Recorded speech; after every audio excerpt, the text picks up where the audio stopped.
तर दुसरीकडे काँग्रेसचे प्रदेशाध्यक्ष हर्षवर्धन सपकाळ यांनी मोदी हे गजनी आहेत असं म्हणत जोरदार हल्लाबोल केलाय। एकीकडे मुंबईबद्दल वक्तव्य करायचं आणि तिकडे अहिल्याबाई होळकर यांचे नाव पुसायचं अशी टीका देखील हर्षवर्धन सपकाळांनी केली आहे। नॉन बायोलॉजिकल देशाचे आपले पंतप्रधान आहे, त्यांनी तुर्तास अमेरिकेचा दबाव हा त्यांच्यावर किती आहे आणि अमेरिकेच्या दबावापोटी आपले अनेक जे बंदर आहेत त्याच्यावरचा अधिकार ते कसे सोडत आहेत ते त्यांनी बोलावं। नरेंद्र सरेंडर का झाले हे त्यांनी सांगावं। सिंदूर ऑपरेशन जिंकता जिंकता आपले सैन्य वापस का घेतलं ते त्यांनी बोलावं।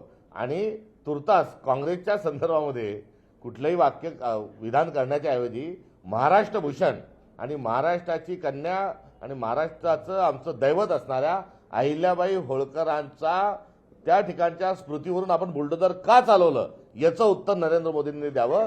काँग्रेसच्या संदर्भात महाराष्ट्रात चिंता करण्याची त्यांना आवश्यकता नाही। मुंबईतील बैठकीत उपमुख्यमंत्री एकनाथ शिंदेंनी नगरसेवकांना कानमंत्र दिलाय। मिळालेल्या संधीचं सोनं करा असं मार्गदर्शन शिंदेंनी नगरसेवकांना दिले, तर महायुतीच्या सरकारच्या निर्णयाचा पाठपुरावा करा अशा सूचना देखील शिंदेंनी नगरसेवकांना दिल्या।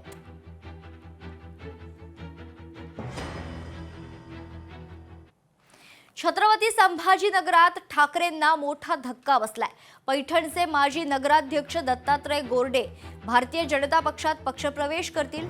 चिकलठाणा येथील भाजप कार्यालयात ते पक्षप्रवेश करणार असल्याची माहिती आहे। रावसाहेब दानवे आमदार अनुराधा चव्हाणांच्या उपस्थितीत पक्षप्रवेश संपन्न होईल।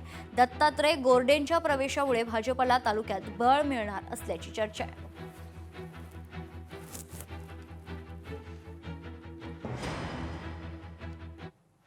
वाराणसीतील ऐतिहासिक मणिकर्णिका घाट जमीनदोस्त होणार असल्याची चर्चा आहे। विकास कामांसाठी घाटावरील अनेक वास्तूंचं पाडकाम सुरू आहे।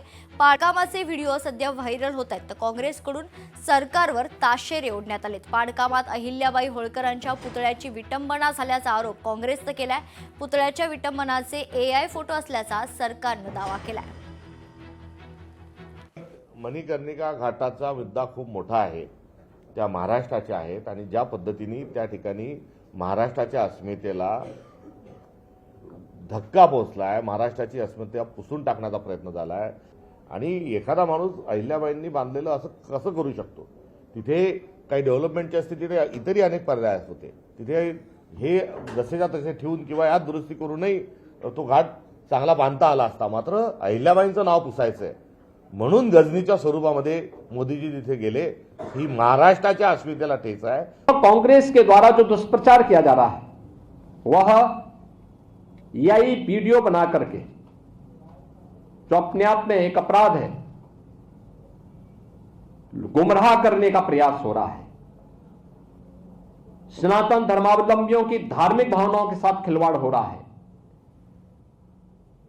इनके द्वारा यही जनरेटेड वीडियो बना करके मंदिर को तोड़ने का दुष्प्रचार फैलाया जा रहा है, जबकि हर व्यक्ति जानता है कि मणिकर्णिका में जो मंदिर हैं वे वहां पर वैसे मौजूद हैं, वे सभी इस प्रोजेक्ट के संरक्षण के पार्ट बनेंगे, क्योंकि घाट इसके बाद बनने हैं। लोकशाही मराठी ऐका, पहा, जागरूक रहा।